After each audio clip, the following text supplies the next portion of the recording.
കാനഡയിൽ നിന്നും ഇന്ത്യക്കാരെ പുറത്താക്കാൻ വേണ്ടി കാനഡ ദ ഗ്രേറ്റ് എന്ന് പറഞ്ഞൊരു ഫോറവും മൂവ്മെന്റും പ്രതിപക്ഷ പാർട്ടികളുടെ ചിലരുടെ സപ്പോർട്ടോടുകൂടി ഒട്ടാവയിൽ വലിയ പ്രതിഷേധം നടക്കുകയാണ്.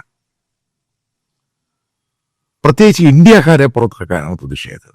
കാരണം ഏറ്റവും കൂടുതൽ അവിടെ ഇല്ലീഗലായിട്ട് താമസിക്കുന്നത് ഇന്ത്യക്കാരാണ്. സ്റ്റുഡൻറ് വിസയും അതും ഇതുമൊക്കെ പറഞ്ഞ് അവിടെ പോയ ഇന്ത്യക്കാർ പലർക്കും അവിടെ ജോലിയില്ല. ഇങ്ങനെ പല രീതിയിലും അവരുടെ കനേഡിയൻസിന്റെ ജീവിതശൈലിയെ ബാധിക്കുന്നു.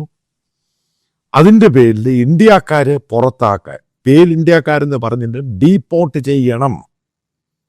ഏറ്റവും കൂടുതൽ ഇന്ത്യക്കാരുള്ളത് നിങ്ങൾ മനസ്സിലാക്കണം. അമേരിക്കയല്ല ഏറ്റവും കൂടുതൽ ആൾക്കാരെ പുറത്താക്കിയത്, കാനഡയാണ് ഏറ്റവും കൂടുതൽ ആൾക്കാരെ 2025 പുറത്താക്കിയിരിക്കുന്നത്. ഏറ്റവും കൂടുതൽ ഇന്ത്യക്കാരാണ്. ഇതിന്റെ കണക്കുകൾ ഓരോന്നും വരാൻ തുടങ്ങി. ഇന്ത്യൻ മീഡിയയിൽ, അവിടുത്തെ മീഡിയയിലൊക്കെ വരാൻ തുടങ്ങി. 2024 അവർ കൊടുത്തിരിക്കുന്ന ബജറ്റ് എന്ന് പറയുന്നത് $30 മില്യൺ കനേഡിയൻ ഇന്ത്യക്കാരെ ഡീപ്പോർട്ട് ചെയ്യാൻ കൊടുത്തിരിക്കുന്ന ബജറ്റ്.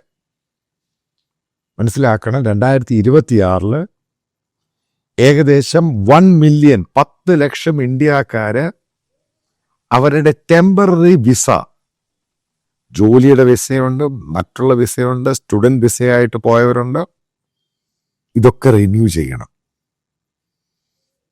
ഏകദേശ രീതിയിൽ അവിടുത്തെ വാർത്താ ഏജൻസികളൊക്കെ പറയുന്നത് അതിൽ 7-8 ലക്ഷം ഇന്ത്യക്കാരെ പുറത്താക്കും, ഡീപ്പോർട്ട് ചെയ്യും. ഇനി അടുത്ത കാര്യം, നമ്മൾ യഥാർത്ഥ സ്ഥിതിയിലോട്ട് പോവാം. അമേരിക്കയിൽ H1B വിസയുമായി ബന്ധപ്പെട്ട് ഇന്ത്യ ഗവൺമെന്റും അതേപോലെ തന്നെ BJPയുടെ ഹാൻഡിലേഴ്സ്, ഇന്ത്യ ഭരിക്കുന്നവരും കേരളത്തിലെ മഹാന്മാരായ ചില യൂട്യൂബേഴ്സും പറഞ്ഞു കാനഡ തുറന്നു തന്നു. ഞാൻ അന്നേ പറഞ്ഞു അങ്ങനല്ല. അമേരിക്ക എന്ത് ഫോളോ ചെയ്യുന്നു അത് ഫോളോ ചെയ്യുന്ന രാജ്യമാണ് കാനഡ.